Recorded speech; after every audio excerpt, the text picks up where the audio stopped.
Oh. Yay! Whoopee! Far out. That'll be the clip for the.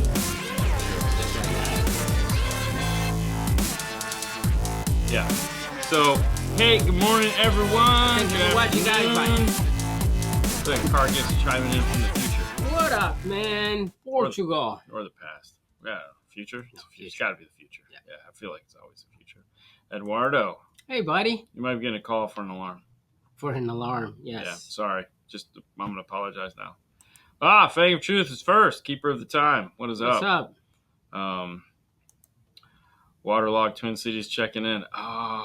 You guys getting rain too? Man, I checked out the Biggie on the Morel website. Yeah, right? Mm-hmm. Very cool, right? It's cool. So, speaking of Biggie, Biggie Small. Yeah, that was the one Joe Coy thing? Like, that was one of my favorite freaking jokes that he did. Yeah. So if you're on Netflix, if you're fans of Joe Coy. Let me start over. Yeah. If you have Netflix and you're fans of Joe Coy, he just came out with a new stand-up comedy. It's like an hour. It's hilarious as always. The guy's hilarious. I love the guy. He's great. But it was really funny. And so, anyways, enough of that. We're here. We're going to do some stuff. We got some cool things to talk about. We're going to do a quick, hey, Mary Lou, how are you? Oh, finally, you got early here. Yeah, I know. What the heck? Oh, my gosh, it's Baba. Hey, man. There you go. What's up? Good to see you guys. Lexus with premium. Oh, don't even get me started. Mark Manson. Yeah, I'd still like to have a couple of the Morel IKEA speakers. Yes, the Heg Talar. I think they're still available, but the Heg Talar for sure is really nice. So hi from Vancouver, BC. What is up? BC is what? British Columbia. I thought it was before Christ. It is. That's BC and AC, but it's acronyms, man. Hey, love acronyms. What's up, guys? What up, Chris? Sweden checking in. Sweden. Finish on time Not today. to be confused with Switzerland. No. Not the same place. No, I went to Sweden. Sweden way more fun. Oh, I never been, but I don't know either. I've been to Switzerland, but I was only in the airport, and it was not very fun. They all had guns, lots of guns, which was really neat. And bugles. That was all they had was bugles. The airplane food. You know, the triangles, bugles? Yes. That's all they had. Like 20 different flavors of bugles, and I'm like, and chocolate, and I'm like, why bugles? I don't want bugles on a plane. Luckily, Air Switzerland had ice cream on the plane, which was really nice. Spring Hill, Florida, checking in. There you go. Woo, look at that, right down. Is Angel here? I guess Angel's here somewhere. So, AC or DC? I know, right? That can be so many different things. AC/DC. Finished on time today. There you go. Very good. Whoa. Why did it do that? Because they just pushed the update. No. So I just want it to go away. I know. Okay. Start. Just nope. That's all it would let me do. All right. So it sucks so bad. What up, Angel? What's up, fellas? Hope everyone is good. Had a good Father's Day. How was your Father's Day? It was fantastic. Yeah. I built Legos all day. Nice. You know, we built Legos. We had pizza. It was fun. Yeah. And I fixed the fence. So I did some work in the morning. Garage door still broke, even though, that was the capacitor. It wasn't the capacitor. And WD-40 didn't fix it. How do you know? I mean, I spent the money. Yeah. So real quick before we get too deep into this, let's jump over to the 12-volt Clean Wire Club, which is on the laptop here. Let's hide Angel's comment. So if you guys don't know, we do the 12-volt Clean Wire Club over on Facebook. It's a group if you do cool wiring, and Fernando scours the page every Sunday, Father's Day in this case, and finds someone that he likes. Today's sponsor, this picture is brought to you by the fine folks at D&F Tool Drawer. Yes. Where you can pick up the cool IRTA2 and or find all the tools that we use in our installations. So you can click on them, and it helps to pay for the show. We don't actually sell you those. Those are Amazon. But the IRTA does come directly from Haley's hands to your doorstep. So there you go. That's what we pay her to do, is ship off IRTAs. She enjoys it so much. And every RTA, believe it or not, comes with a special gift. So order it now. Yeah. Anyways, who do we have here, Fernando? His name is Jacob. Okay. Yeah, and he's been putting some cool work. Very nice. Yes, Lots of zip ties. last zip ties. And on this truck that we have out of frame here, a lot of zip ties do not save the day. I can just tell you right now. I probably cut off 100 zip ties underneath the hood. What a disaster. What a bad way to sacrifice a zip tie. I removed probably like 2 rolls of black tape. Yeah. Oh, the good kind. like electrical tape. Oh my god. It's nice. crazy. That's fantastic. Not really. No, come on, it's the best. Hey guys, go ahead and get your questions in. So if you got questions, Danny, 97 degrees in Michigan. Michigan is spelled the same way as Chicago. But yeah, go ahead and get your questions in. We'll be getting to those. But before we get to those, Yeah. Jesus, Christian, let it go, man. Huh. Jesus, I want an 8-inch. What's up this time? On time thing. What's up, Dougie Fresh? What up, man? Mr. Rockford. Hold on. Dean, why do you say only get 9 Series Exelon? Are the rest no good? Only get 9 Series Exelons. Or a 10. You get 9 or 10. Anything above a 9 or 10. Listen, here's the thing. Whether they're good or not, the reality is the difference between getting the best and settling on something that's not the best is only like $150. Not even. Okay? Depending on which one you go with.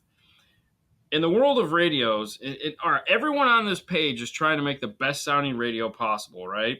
$150 should not be the thing that ruins the system, right? Sure. So spend the extra $150 and get the best one that they make, or one of the best ones. There's 3 different ones to choose from, so there are various price points. Just get the best one, because why doesn't it doesn't matter. It doesn't matter. Don't build your castle on sand. Build it on a nice, firm foundation. I like the beach. I like the beach too, but then you got to hammer telephone poles into the ground till you hit bedrock. We're Mexicans, bro. We know how to do it. Yes, hammer telephone poles in the ground till you hit bedrock. Anyways, it only makes sense to get the best one or one of the best ones if you're trying to build a badass stereo. Okay, I understand the need to cut corners or save money or whatever. Do it someplace else, because the source unit. It's just that. It's the source units where everything comes from. I cannot express enough how skimping $100 on a radio will screw everything up. So don't do that. You good? Yes. Okay. You let me know. I mean, you want to show something else. So I'm gonna hide the current comment, and Fernando's gonna keep going. But yes. Hold on, I gotta post this. This is good. Round corners, don't cut them. That was fantastic. I love that. All right, so we put together some of the cool things that we saw this weekend. Our trip in Knowledge Fest. Not this weekend, but yeah.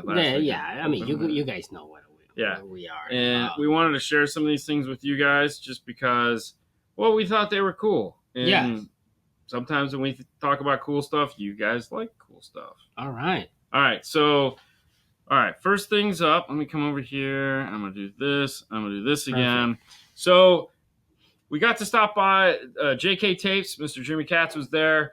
For those of you that are wondering why it's called JK Tapes, Jeremy Katz. Anyways, they had a bunch of stuff to see. One of my favorite tapes in the whole world is Super Red. Okay. Super Red? Super Red is the most amazing tape. That's not tape. No, but it's not tape. It is in the background, but it's not tape. So Super Red is a double-sided acrylic tape that once you put that back over there. Yeah. It's gonna get in the way. When you put it on acrylic or plastic or stuff like that, it stays workable for a couple minutes, but as time goes on, it actually will glue 2 pieces of acrylic together. It's awesome tape. It's like we use to build amp racks. We use it for everything. What I'm showing you there is super thick. Like we have like 1/2 inch, and I think we bought a roll of inch, but they have it in like 5 inch and 8 inch to where you can like lay it over the whole back, and then when you laser something out, you can stick it on, and it's like, oh, this is so cool. I need to get some of that. Mm-hmm. So I took a picture of it just so I would remember, and I just wanted to show you guys. It's an expensive roll of tape, but man, it's great. It's the greatest tape ever. New product that came out that I thought was interesting. Big fans of Power Bass as always. Love their drop-in speakers. They have a full line of speakers outside of just the drop-in stuff, and they have a new DSP. That's right. It's a 8-channel DSP. It's all Bluetooth, App Store type thing. I think it's like a retail. Retail was cheap, like under $300. Under $300. Yes. Oddly enough, tomorrow we have a box of Power Bass that showed up. If I was to guess, I'm thinking one of those is in there. But this was cool. I talked to our friend Jeff Fox. He told me all about it. As you can see, it's got gains on there. So there again, it might be a great starter DSP. We'll find out. But I just wanted to take a picture of it because, hey, I thought it was cool. Also, Dougie Fresh. Dougie Fresh recognizes this. I think he was one of the last things he built before he left Ground Zero. But this is the Reference Ultra. It's a big amplifier. I just enjoy this amplifier. I think it's very cool. It's a dual mono design. This amplifier holds a special place in my heart because when I was over at Emma, the Swedish Peter told me all about it. We got to hold the prototypes. So it's just one of those things where I've been along the journey with this amplifier. So it's always cool to see it in the real and take it in. Plus, taking the picture that I took, awesome bokeh in the background, just blurred out everything. It's amazing what you can do with 100 megapixels. Moving on, this is going to be a new audio control display that dealers are going to be able to get. So it was really dark in there and I needed a flash, but in the bottom is a subwoofer, which you may be able to see. It just depends on how dark your screen is. But you can put any amplifier you want, a 6x9 component or 6.5, 6x9s components in a high 10. It'll be cool. It looked really nice. It's definitely going to fit in some retail stores. We got to spend some time with the Diamond Audio guys, and we were playing with this speaker. It just has a standalone. So it's got this giant, huge, this is an 8-inch, just to give you an idea. But it's got this giant tweeter in the center of it. And I was like, dude, this thing just has to rip some shit up. And he goes, oh, we have it in a can. And I said, oh, that thing's got to weigh a ton. And it didn't. He was like, no, these are the ultralight cans. And so we picked it up, and it was very lightweight, very like, holy cow, this isn't going to, like, it's not 50-pound can that you have to have dual brackets to hold up. So it was pretty cool. I thought that was neat that someone decided to make a can that the rest of us could lift up. So what's up, Ada? This is the Memphis Audio Motorsport subwoofer. So it comes in this plastic enclosure that you just bolt into whatever you want to put it in, a side-by-side, a golf cart, a boat. And I got to hear this when I was in Canada. In the room, just sits on the floor in the room. It's a dual subwoofer design, so I believe there's a passive radiator in the back. I don't think it's another woofer, but there's two moving membranes in there. And I think there's one downfiring, so it might be like two passive radiators and one downfiring subwoofer. All I know is, holy crap. Like, I was like, bro, that's that? And he's like, yeah. I was like, that thing is freaking amazing. You didn't get to hear it. But, dude, this thing just rocks out. So, it's awesome. It was one of those things where I was like, that's kind of cool. I want one of those. That would be awesome in just like a living room, but it's not made for that. And it's all ABS, so you don't have to worry about it, dry rotting or falling apart or anything like that, which is really cool. We got to go over and talk to the Boss guys. Yeah. And what size is that one? That's 29-inch. I was going to say, it's like an 80-inch TV. Yeah. I think it's a 14-inch? 14-inch, yes. Yeah. Yes. It's just funny because like the one on the bottom is a 7-inch, so that's a 14-inch. And the one in the next one is a 10. Dude, it's so cool the way you take these out. Ad and I were standing there talking with him, and he goes, watch this. And he pulls the screen out. There's two little buttons you press, and the whole screen just pops out. And then you click it back in, and the radio doesn't care. Yeah. Doesn't like reboot or nothing. No. It's like boom. It's instantly. Like, oh, okay. Yeah. Well, that's freaking awesome. So that was the biggest screen in the house. Pretty cool there. This is the new Pioneer. Yeah, and so a couple things about it. It has the really tiny, skinny 1/8 inch screen. So it's for those of you that work with the Kenwood 7 or 8 series, and you're like, these don't mount into crap. This has that screen now, so yay.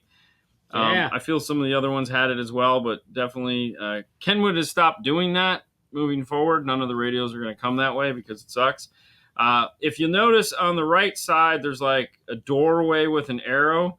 That's going to just be a fast key into like CarPlay, or yeah, and then you have the mic, and then you have what looks like two pieces of paper and like almost like a Windows logo and a dotted line.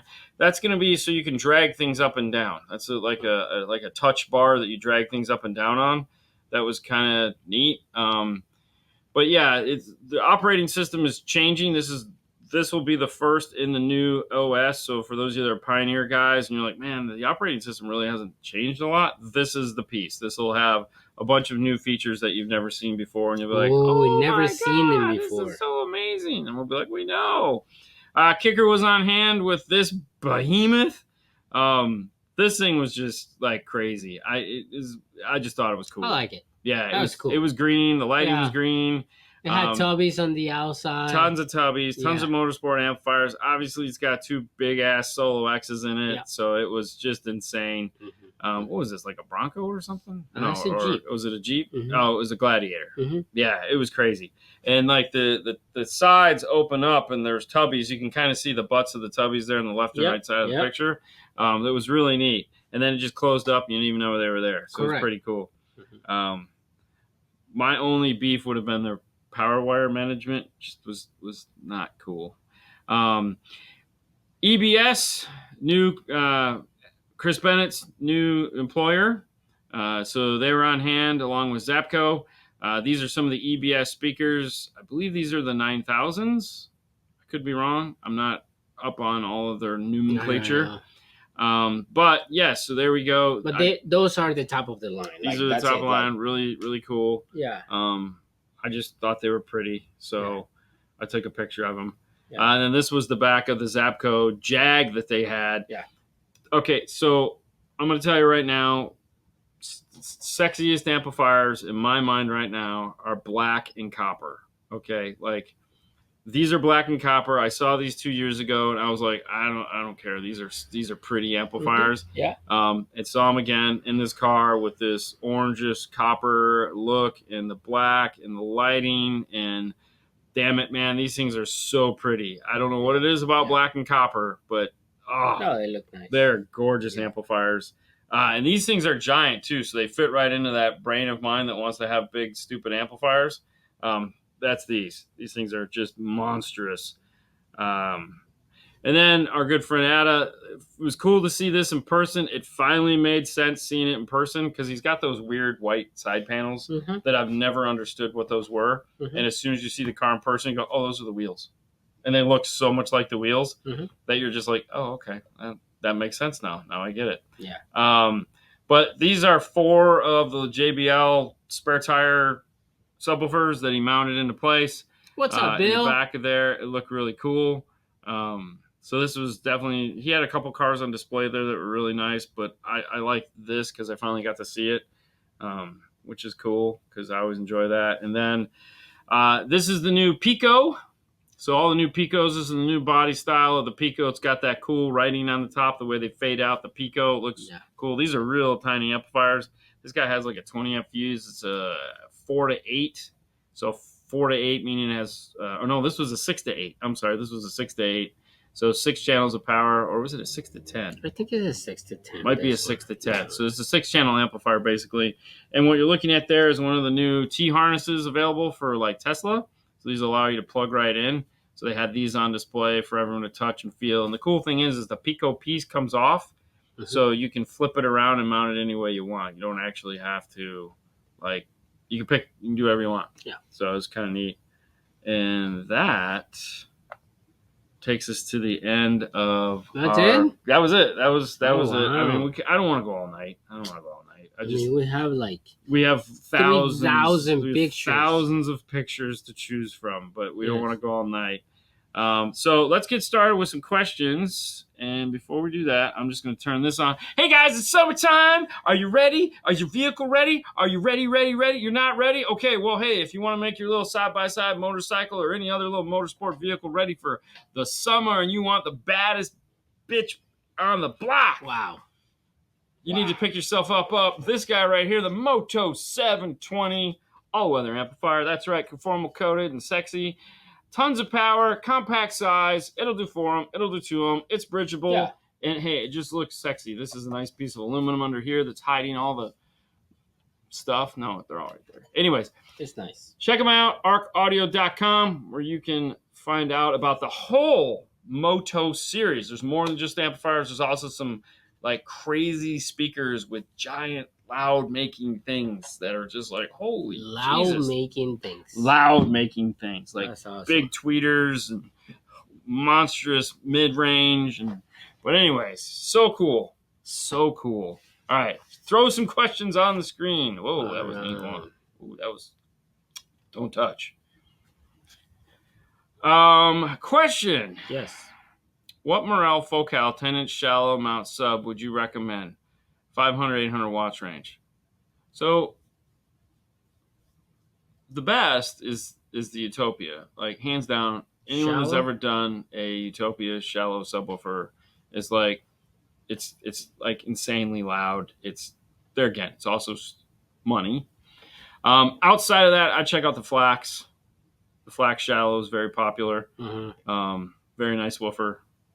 We put one in the Jeep, and it just outperformed the shit out of the box. So that kind of was a bummer. But yeah, the Flax is definitely all right. But from Morel, why did I say Flax? Flax. I don't know why. I saw Morel and thought, or what's that Focal? Yeah, Focal okay. Morel. I lose my mind there for a minute. Oh, it's okay. Focal Morel doesn't have a shallow 10-inch. They only have a shallow 12-inch. Yeah. So there isn't anything there. And they don't have anything that is remotely shallow at a 10-inch. They just, they're deep. Yeah. So Focal it is for this one. Team Focal. You good? Yeah. How do you guys feel about foam speaker baffles? I hate them. Perfect. Absolutely hate them. They're called XTC baffles. If you feel like you need to have them, the thing you have to remember is that speakers that go in the doors of cars are infinite baffle drivers. They're made to work in a certain size cavity, which is usually about the size of a door. Crazy. If you use the foam XTC baffles, it's going to limit the... Really? Spam. And I have the ringer off of my phone. That was my watch. Wow. Okay. They limit the performance of the speaker because you're baffling that speaker that's supposed to have lots of air with a very small amount of air. The XTC baffles were not made as enclosures for the speakers. They're baffles. How you want to use them is cut them into a mouth. Okay? Yeah. Use them to keep the rain and all this stuff from getting on top of them. So cut them in half and do the little U on the bottom so you keep the foam spacer. And that's how you want to use them. You want to use them as a rain shield if you're worried about particulates. You could also do that with just a fast ring or something like that, to where you have that back foam that's going to keep the weather off of them. So.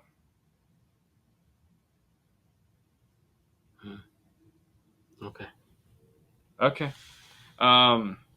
Here you go. Hi guys, question for you. What adapter will you use? I have a 2020 Ram Classic 1500. I don't think there is an amplifier in. So you have 4 choices. You have Metra. I haven't done that one yet, so I don't know what the results would be on it. Our preferred method of doing this is going iData and either doing the DSR1, so just integrate the DSR1. And I know it's not amplified, and you're going, what is that? Oh, hold on. So it's 2020 RAM. That falls in the category of it doesn't matter if it's amplified or non-amplified.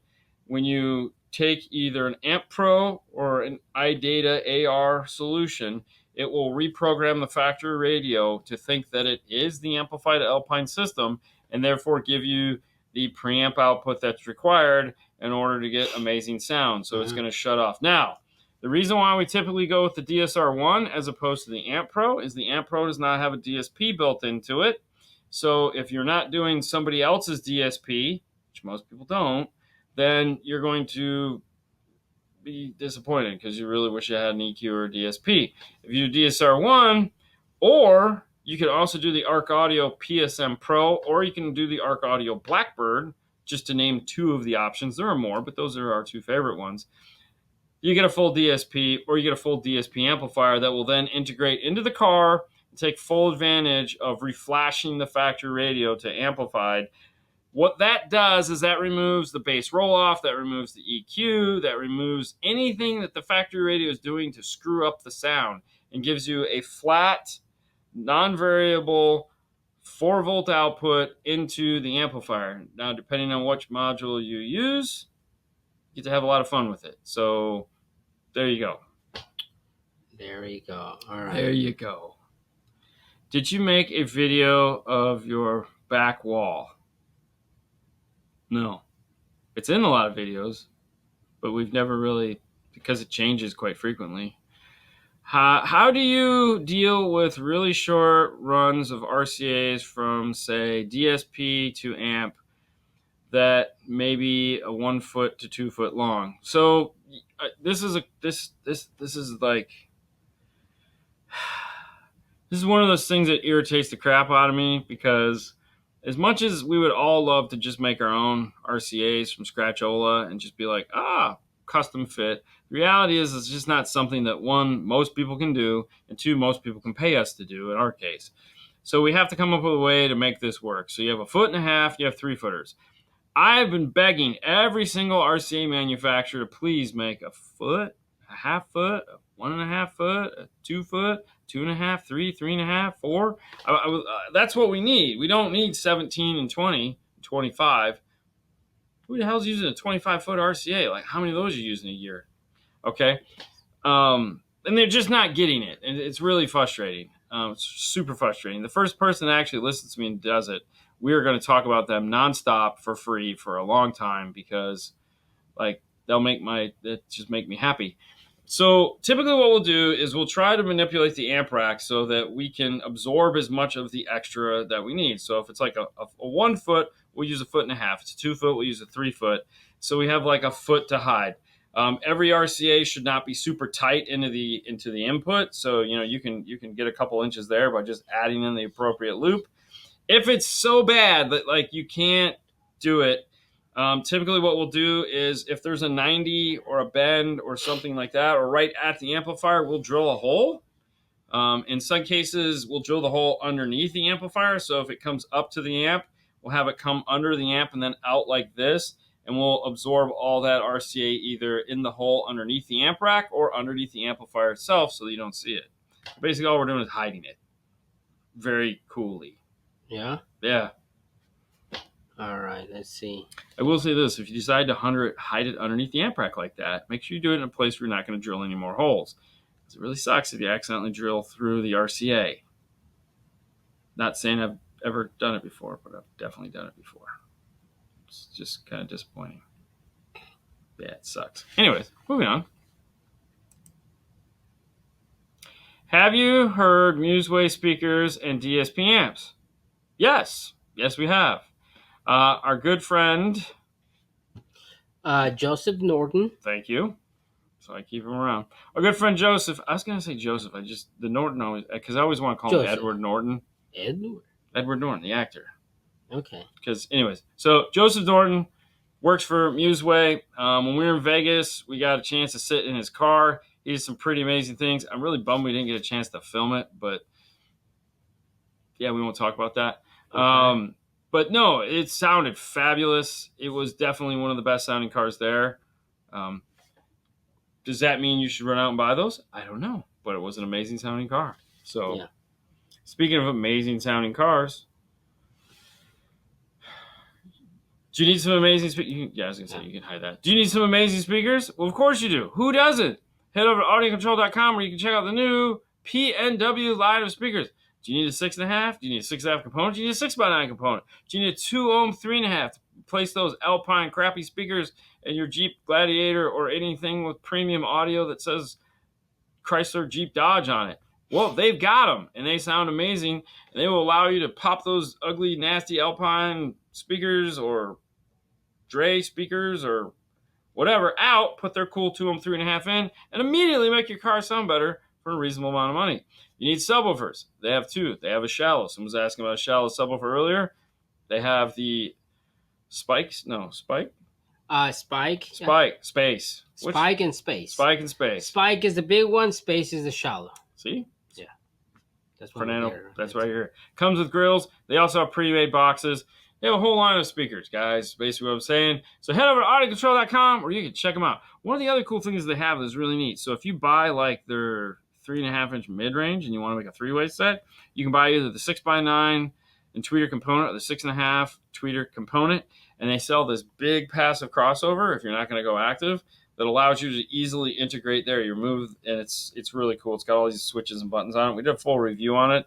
It's a really cool piece. Nobody makes anything like it, but allows you to do multiple amplifier combinations, bi-amp modes. You can bi-amp just the tweeter and mid to, let's say, 1 and 2, and then 3 and 4 can power in the mid bass. So there's a lot of different things you can do with it. So it's really cool. It is? Yeah, it is. It's fantastical. All right. Can I pull this one? Yeah, that one. That's what I was about. Thank you, Flynn, for the $10. Thank you, man. Thank you for the 10. I'm sure you've mentioned it, and I missed it. But wanting to add a 5-channel amp, Morel Mizzen tweets, and a sub to a 2022 Silverado. What do I need harnesses, interfaces wise to connect to factory non-Bose head unit? I tell you what, if you want to make it super easy for yourself, Metra makes an interface to do that. That is for the non-Bose system. They also have one for the Bose system. But I would head over to metraonline.com. It's a T-harness with the appropriate high-level to low-leveling. That's all right there. And I believe it also deals with your door chime, if I'm not mistaken. But I would start there, Morel. I'm sorry. metraonline.com. Bah. So, yeah. And their T-harness works. I know this for a fact. It was a bad experience, and theirs saved the day. And that pissed me off because the other one should have worked, and it didn't. I was not happy. You remember that. Yeah. Somebody was going to die. Yeah. Luckily, there was no one around for me to kill, except for Fernando. I would never do that. Yeah. But, no, check that out. And thank you for the 10, man. All right, I'm going to save that right there. Arc Blackbird, would you consider this an SQ, and could you power a complete system with this amp, and what speaker configurations would you recommend? Thank you. Steven. All right, so our good friend that works at Arc Audio is this little guy named Brian Mitchell. He walks around with these two little mascot dogs of him that are just a pain in the ass. But anyways, he drives a GMC Sierra huge pickup truck, and in this armrest is a Blackbird, and in his A-pillars or his dash is a set of RS arcs and a set of RS arcs in the bottom of the door, and he has 2 subs in the back. Originally was powered all off the Blackbird, and man, when you say would I consider it an SQ, I think he would, because he has trophies to prove how amazing it sounds. Like many trophies, like too damn many trophies. It's almost disgusting. So, yes, it is definitely an SQ amplifier. If you'd like to go full arc, check out the RS line of speakers. Otherwise, any high-end speaker to go onto it, we put everything there is into it. So we've done Morel, we've done Focal. That's not everything. It's just 2 brands. I know, I'm sorry. But we've done a lot of speakers out. There are only like 2 we care about. Anyways, no. Definitely a SQ for sure. He just kicked me out. Did it? Oh, we'll just reboot it. I know. Good evening, guys. With the Zen A to B going away, what will be the best option for Ford BO integration? Actually, right now, you're in like this amazing time for integration into BO because there's a ton. So PAC has their BO interface. Mobridge also has their BO interface. And soon to ship, which you're going to learn all about here soon, is the new Maestro A to B interface. Definitely one of the most advanced ones so far to come out. You're going to learn all about this because you're going to get a video on this Wednesday. So Wednesday, we're doing a spotlight on the Maestro A to B piece, a first look at it because this is an early piece. So we got one, and we're going to tell you guys all about it and how it works and what's cool about it. So stay tuned. But yes, this will be the solution that you're going to be looking for, because these are the droids you're looking for. There you go. Yeah, it's pretty cool. You're back in. Yes. Holy cow. Hang on. Am I hanging on? I'll do that. It's about time Dean and Fernando started reading questions and comments and interacting on the lives. Otherwise, it might as well be a video to watch later. Usually, it's just them talking with Rob Vega. Oh, I didn't know that we work for you. What? Yeah. I think you're confusing the two channels. No. Because you're never on with Hi-Fi. But on Thursdays, I do a show with Hi-Fi Vega on his channel where all we do is talk about car stereo stuff. Yeah. We've actually been doing this show here on Monday nights for the last 10 years answering questions. And then we do it again on Saturday. No. And then we do it again every day on Instagram. We answer a lot of freaking questions. Yeah. No, if you want But if it's your first time here, you know, that would be cool. Just drop some money and then I would put it up. Yeah, it's just easy. It's so easy. Okay. Anyways, hold on. I want to go back to where was it? This one. Perfect. Hey guys, from 158 Arizona. Need guidance on my new KDC X705. There are crossover settings on it, and I'm not sure if I should use them because I'm using the crossover in my RF2 750.5. What should I do? Okay, that's a great question because really, at the end of the day, it's a redundancy almost, right? There are some things like you could stack crossovers if you wanted to make a 24 dB network, which we'll get to because I might as well cover it since I brought it up.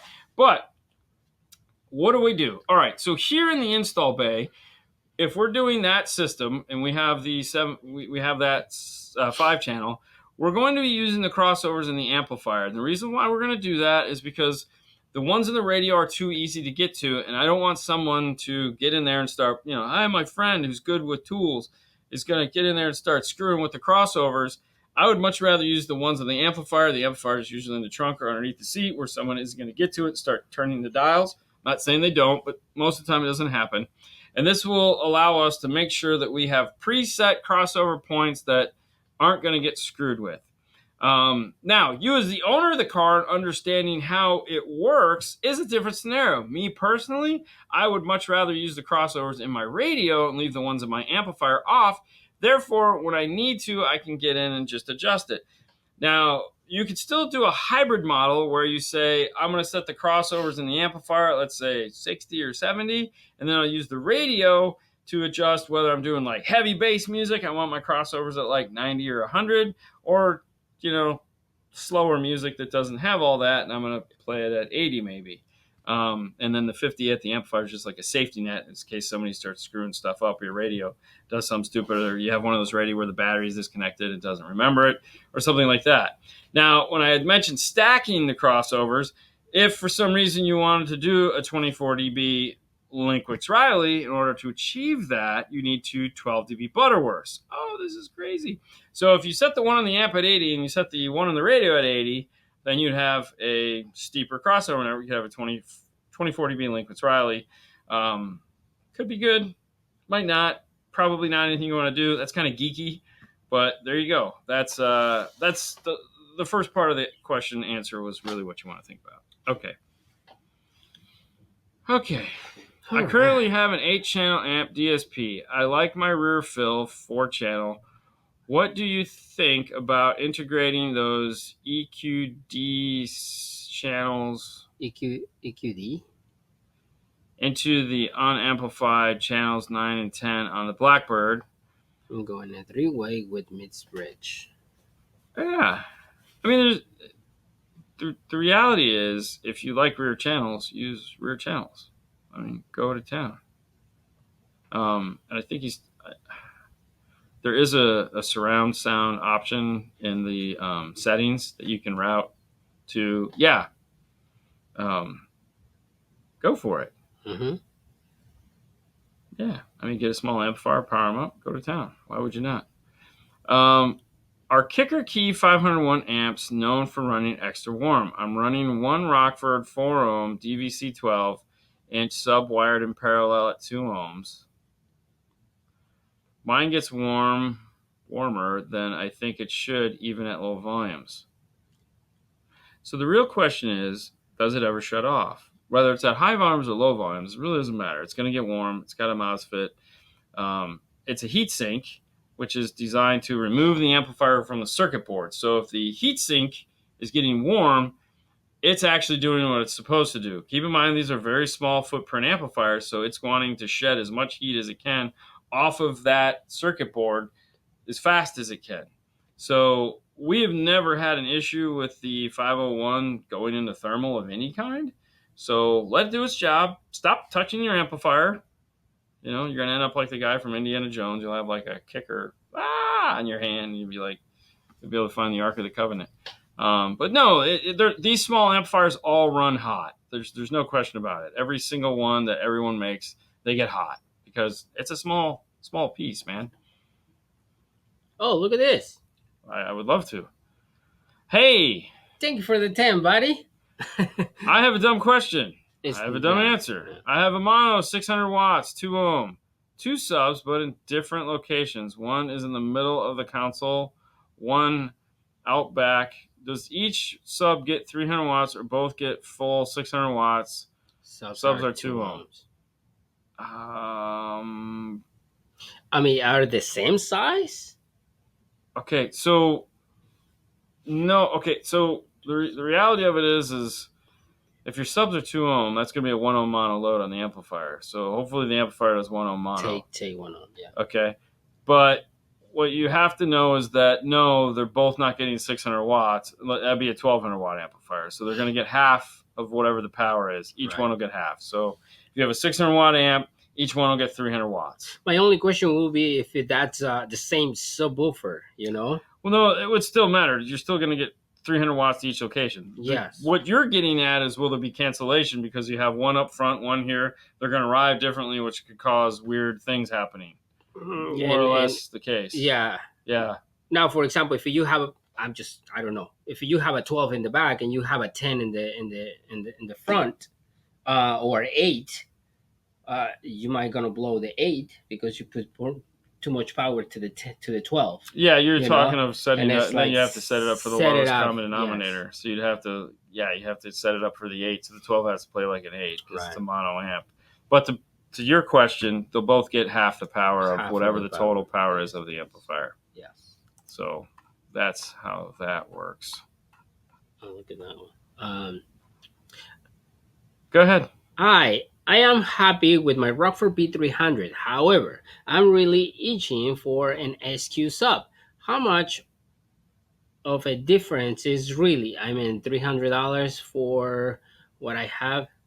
Yeah. Is a steal. So the cool thing about the P300 is that it just puts out bass. It does its job. It does its job really, really well. I mean, we sell an obscene amount of these things. Like, it's almost... Fernando put one in today while I was finishing up the SC400.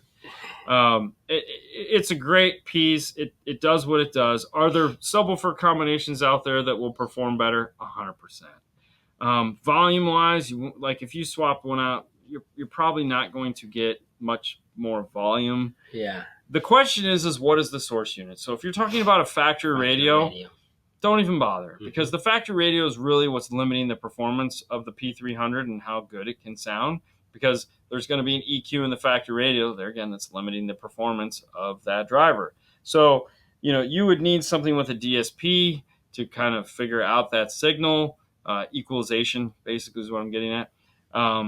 So at $300, it's fabulous. Mm-hmm. To make something in SQ and really outperform that, you're going to spend probably triple the amount of money to do that. Definitely more than double. Mm-hmm. You can DIY it and save some money there, but you're going to need something that can you're going to need maybe a key lock, and then you need a bigger amplifier, and you might need a bigger power wire now, and then you'll need to build a box or buy a subwoofer that, yes. Like if you like Rockford, getting something like one of their pre-built boxes or a kicker pre-built box or an audio control pre-built box. So there's a lot of variables there. If you want it louder, though, just add a second one. That's actually a really easy thing to do. Now what I was thinking is now you have the P300. You can check wherever you buy the P300 and buy the P500. Ooh, it's ported. And it's Yeah. the same plug. You don't have to change anything. You just try it, see if you like it, and that's what you're looking for. If you know, I mean, then you have to go with what Dean says. So Thanks, Dean. I'll stop touching my amp. There you go. Stop touching it. Stop touching it. You're going to go blind. Hey, have you guys heard of this brand Focal? Every now and then we talk about them. And right now, they're going to take over the last 15 minutes of the show as the sponsor. One of Fernando's favorite speakers of all time is the K2 series. And it's just been updated to the ES165 KX3E or Evo line. Yeah. They have the new frac tweeter. They have the new 2.5-inch mid-range. It's fantastic. If you're looking to be part of the club, is the easiest way to say it. They can say, oh, I've heard K2. And fancy, yeah. And it's fancy. Yeah. Then you'll definitely want to check out the Focal. Yes, for sure. You can head over to focal-america.com and check this stuff out because it is phenomenal. Yes. Or if you're just like wanting to like have some Focal stuff, they make Auditor too, which is, $79, $100. Yep. Can you guys recommend an amp lineup that has a built-in DSP with live RTA and that is good for novices? Mosconi, Audio Control, JL. If what other DSPs do you recommend for novice? Helix. Okay, so there's a lot going on with this question because when you say built-in DSP with live RTA, there's two types of RTAs. You have electrical RTA, and you have acoustical RTA. An electrical RTA is what allows us to see the signal that is coming from the speakers or RCA signal into the amplifier. If we're integrating into a factory stereo, we need a electrical RTA because we need to see what is coming in. Out of the DSPs listed, the Helix and the Mosconi both have that as well as the audio control. We'll give you a live RTA input. Now, for the tuning side of things, you need a acoustical RTA, which is going to be done with a microphone. There again, it's a little bit different. JL has the ability to do this with their TuneMax software. You do have to buy the USB mic. Helix has the ability to do this. You do have to buy the USB mic. Mosconi has the ability to do this, but you have to use the Barney head in order to do it. JL, with only Mosconi. Only Mosconi. JL can also do it with the TuneMax big multi-array microphone system that they have. Alpine also has this feature built into their new DSPs, but you actually use your phone. So you just move your phone around. And it does. The Optim 8. Yeah, the Optim 8 is that. Good call. As far as input RTAs go, hands down the best input RTA is going to be on the Electromedia, which is the Forza amplifiers. Theirs is fantastic. Like, it's the easiest one to use. It does the most features. It's pretty awesome. Helix has it, which is pretty good. Mosconi has it, which is they're both okay. Nothing is as good as the Electromedia stuff. However, the nice thing is that you can also just buy an IRTA2, which is a 2-channel electrical RTA, and that's what Arc Audio uses when they tune their systems. And a lot of other manufacturers, they just put ours into one of the two outputs, and they can look at it on an iPad and do all that fun stuff. Ours is just electrical, though, so you have to decide what you're trying to do. Now, as far as which one is the easiest to use, the great thing is you can download a lot of this stuff and play with it, but then the question is you don't know what you don't know, right? So it's kind of hard to figure out, like, oh, my God, what do I do? And it can be really fun and exciting. The better, so I will just say this. The better DSPs like the Forza from Electromedia, all their line, all of the Helix stuff, all of the Arc Audio stuff, all of the Mosconi stuff, those are the really super advanced DSPs, okay? Meaning they can do a ton of stuff. They have input EQs, they have output EQs, they have main EQs, they have correction for every anomaly that's going to pop into it. Correct. Some of them have even more features that make them separate themselves, like rear effect, all kinds of neat stuff. If you can work one of those DSPs, then you're better off spending the extra money to get one of those because they will fix more problems. What usually happens is somebody falls into one of these. Like I was reading a comment, somebody was coming out with a new DSP, and I can't wait to get rid of this and buy one of these. And it's like, are you insane? Mm-hmm. Like, there's the DSP you're going to buy doesn't do half the stuff okay. But the reality is they just can't figure out the software. So Audio Control by far has some of the easiest software to use, hands down. By far one of the easiest software to use. However, once you start using software and you start understanding how things work, then you're like, oh, well, man, I really wish I would have gotten something a little bit more advanced. So, yeah, or you never know. You might be, some people are content. Like Doritos are great chips, right? I don't need anything else. All right. Favorite sub position. Facing front. Okay, this is almost Facing kind front, of rear, this is like a perverted sideways. question. What's your favorite position? Oh, front, baby. Always the front. That's so bad. Dude, you got so giddy. That's so bad, man. Oh my god. Okay, so preferred subwoofer positions in cars, either down firing or firing towards the rear. Those are what I like, But yeah, so okay.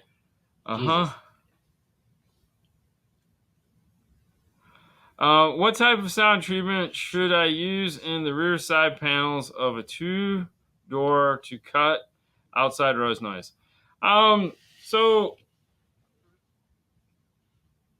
yeah. When adding sound treatment to a car, there's basically two types of sound treatment available to you in various brands. So there's some kind of butyl with aluminum, and then some kind of butyl with aluminum, then foam. Okay, and that's really about it. There's just variations of that as far as how thick the butyl is and what's the butyl made out of. The material, and, yep. Okay, all of that. There's 3 parts to a door, okay? And this is the most important thing. You have the outside, you have the middle, which is where the speaker is mounted, and you have the door panel itself, also referred to as the door card.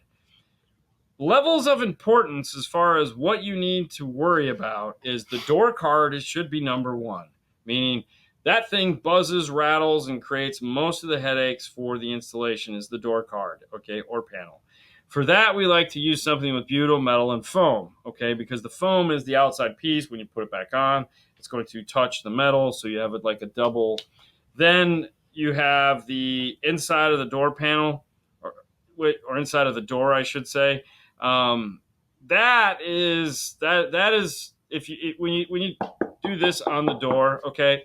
The speaker up here, way over by the handle, it's never going to rattle that, okay. It's not moving that much air. If you're trying to kill road noise, then yes, you want to cover the whole inside skin and, of course, the door panel. Mm-hmm. For the speaker, though, it wants to have the most solid baffle it can have. So that middle layer, in my mind, is the second most important. And then the area directly behind the speaker is what I'm going for acoustics and interior whatnot. So that's it. So as far as brands, pick one you like. There's a ton of them out there. We use Stinger, we use Morel, makes sound treatment that we use now.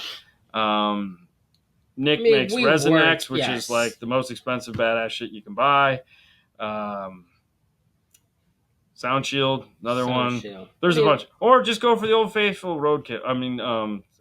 Dynamite? Yes. There you go. Just don't get the thin. The thin sucks. No, don't get the thin. That's crap. If it's blue, it's not for you. Yeah, for sure. Did you get a chance to hear the Zapco Jaguar? I did. And we're going to leave it at that?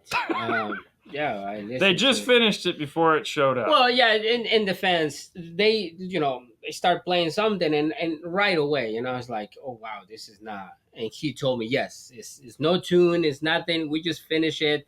It was like 3, 4 in the morning. We just bring it over here so they can show the speakers. So they should not be letting anybody listen to it at that point. I agree. Yes. But the good thing is, like he was saying, okay, listen, you want to listen to it? It's just. It sounds like crap. Yeah, and that was. But they didn't tune it. They didn't have the time to do it. But can you help me narrow down the DSP amps? Looking at the Museway M10, Audison 12 to 14, and Zabco 6 to 12. Not Helix because plan to bridge some of the channels.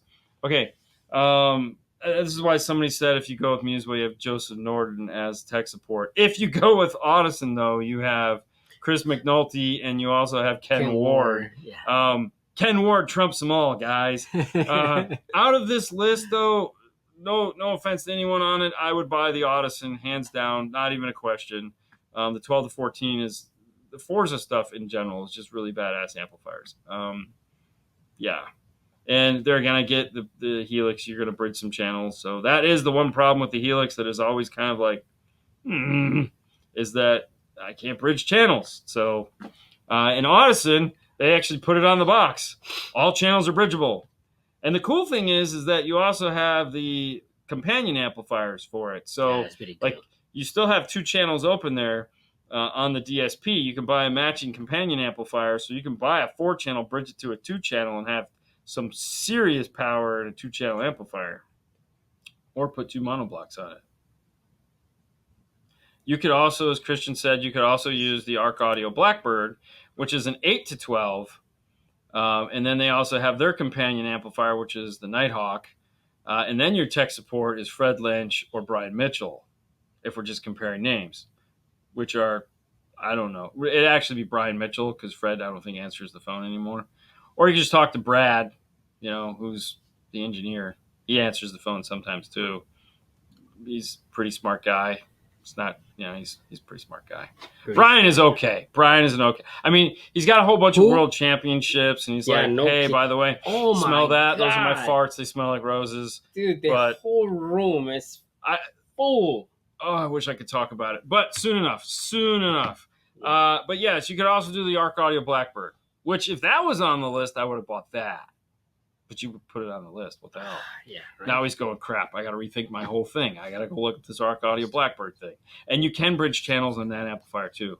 Oh, and it has 3 EQs. Oh, it's so awesome. And if you want to know more about it, in this feed here, we did have Brian do a whole hour-long show talking all about it. So there's that to check out. Is it possible? Okay, is it possible to run 3-way active front stage setup if you run 2 kicker key 244s with 3-inch and a 1-inch tweeter on one key and a 6.5 bridge on the second key? Thanks. No, you can't bridge a kicker key. Kicker keys are not bridgeable. By the way, they're not bridgeable. Okay, so here's the problem. The key was not designed to do this. And I've tried to think of any way possible to get this to work because I had 2 kicker keys and I was thinking, all right, here's what I want to do. I want to put a 3.5 in the tweet. Mm-hmm. And the crossovers in it are just not made to do that. Channels 1 are made to be a tweeter or mid-range only. Channels 3 and 4 are made to either be a mid-bass or a coaxial. So it's not designed to work that way. You could run one on like front mid-bass and front mid-range, but as soon as it sees front and rear, it's automatically going to think the front ones are coaxials and not components. It's going to be listening for the tweeter, so it's going to try to EQ it wrong. So as fun as this was, we've game planned this every way from Sunday to try to figure out how we could possibly do this. In the end, we always ran into the same thing from kicker. Why? Why would you do that? Mm-hmm. Like, well, why wouldn't we? So it's a bad idea. It's just a bad idea. Don't do that. Yeah. So,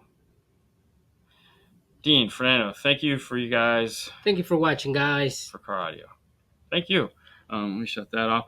I'd like to thank our sponsors for this show, the good friends at focal-americ.com. We just like to refer to them as Focal. Mm-hmm. They're awesome.